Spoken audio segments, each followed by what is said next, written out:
Yo, what's going on, everybody? It's Shampoo. Yes, and as you can see, this is gonna be the top tens.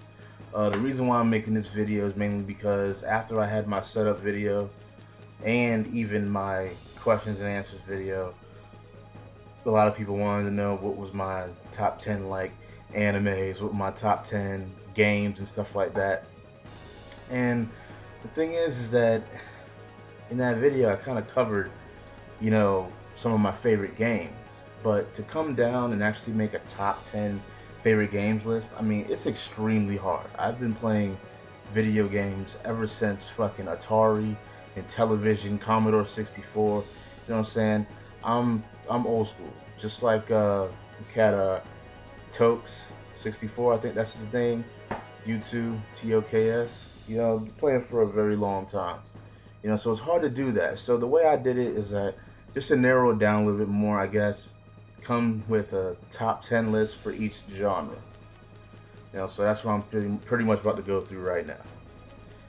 All right.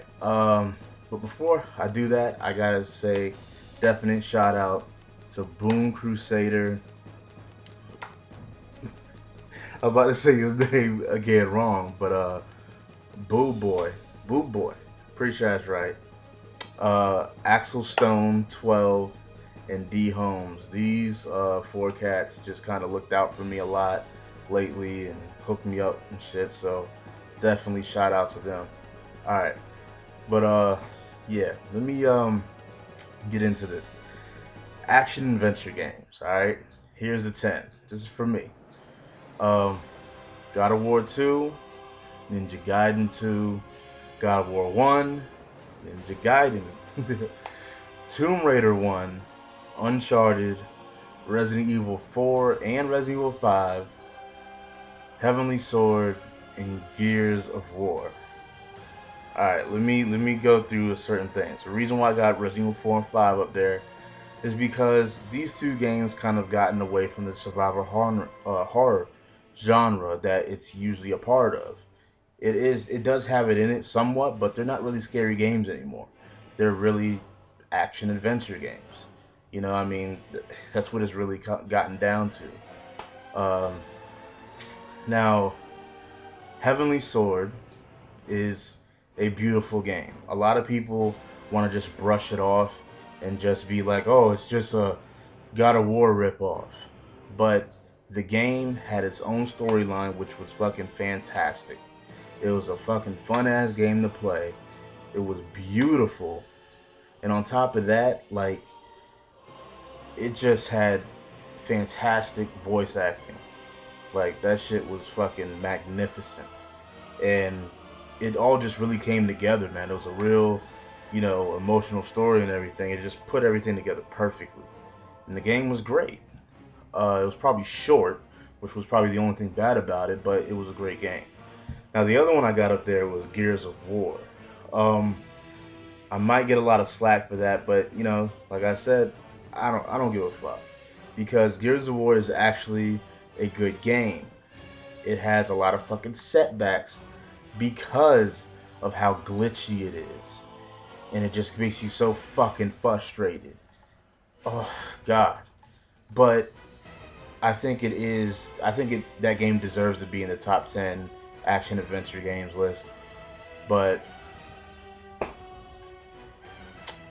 I mean, it is what it is. I mean, it's a good game. Now, a lot of other people probably be like, "Well, you should have made a shooter genre." Well, majority shooters, if they're not FPSs, are action adventure games. I mean, that's what they are. But all right. Now, out of those 10, God of War 2 is, in my opinion, the best action adventure game that's been created.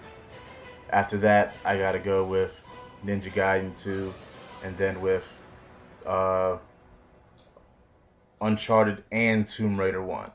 Tomb Raider 1 was the shit. Uncharted is just the new age of that. And also Resident Evil 4. But alright, survival horror. With this list, all these lists is so hard to pick which one is like first, second, and third. it's easy to pick that first one out, but when you get to the second and third, it's like, oh, come on, you know. But it's whatever. But all right, survival horror. You got Resident Evil 1, Resident Evil 2, Dead Space, Alone in the Dark. Not the new Alone in the Dark. I'm talking about the old school Alone in the Dark. The one they had to play on your PC. The real survival horror game that started it all. Not Resident Evil 1, Alone in the Dark. Clock Tower, Eternal Darkness, The Suffering 2, Fatal Frame 2, and Silent Hill. Now, that's a beast-ass list. The Suffering is an amazing survival horror game. So is Resident Evil and Dead Space. If I had to pick one, it's too damn hard. It really is. It's too fucking hard. Because The Suffering's the shit. The original Resident Evil's the shit.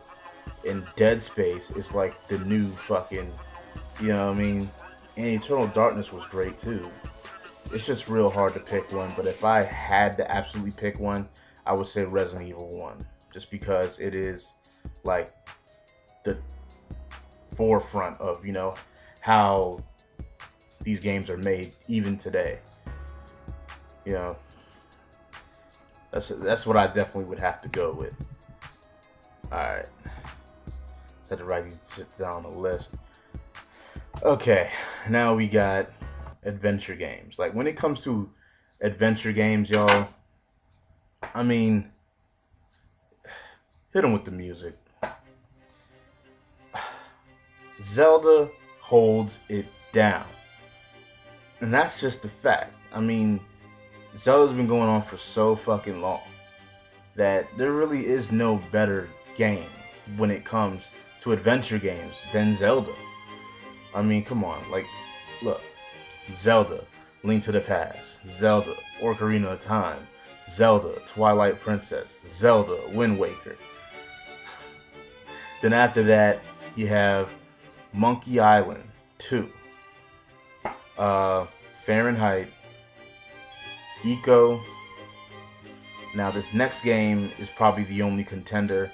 In my personal opinion, probably might be better. But it's just too fucking hard to just knock Zelda out of the way. But that's Shadow of the Colossus. Then you have Super Mario Galaxy and Okami.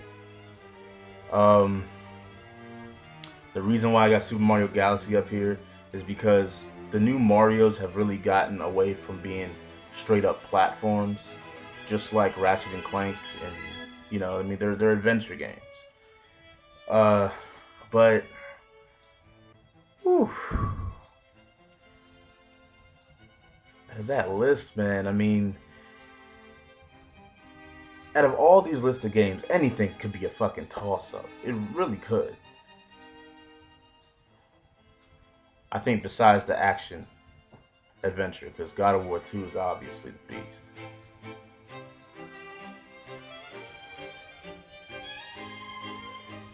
I probably have to say, I might have to say Shadow of the Colossus.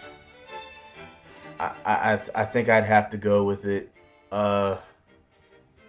With Zelda being like right on its ass, like it's basically holding on to him, like you know what I'm saying? Like it's Zelda, you know what I mean? Like there's really nothing more that needs to be said than, hey, it's fucking Zelda. I mean, come on, Ocarina of Time, Link to the Past. Link to the Past was shit, you know, but something about Shadow of the Colossus is epic. Never played a video game like Shadow of the Colossus. Never did. And that's probably why it stays so predominant. Because it's probably one of the most refreshing video game experiences besides a game like Indigo Prophecy. But alright, this is going to continue. Let's continue.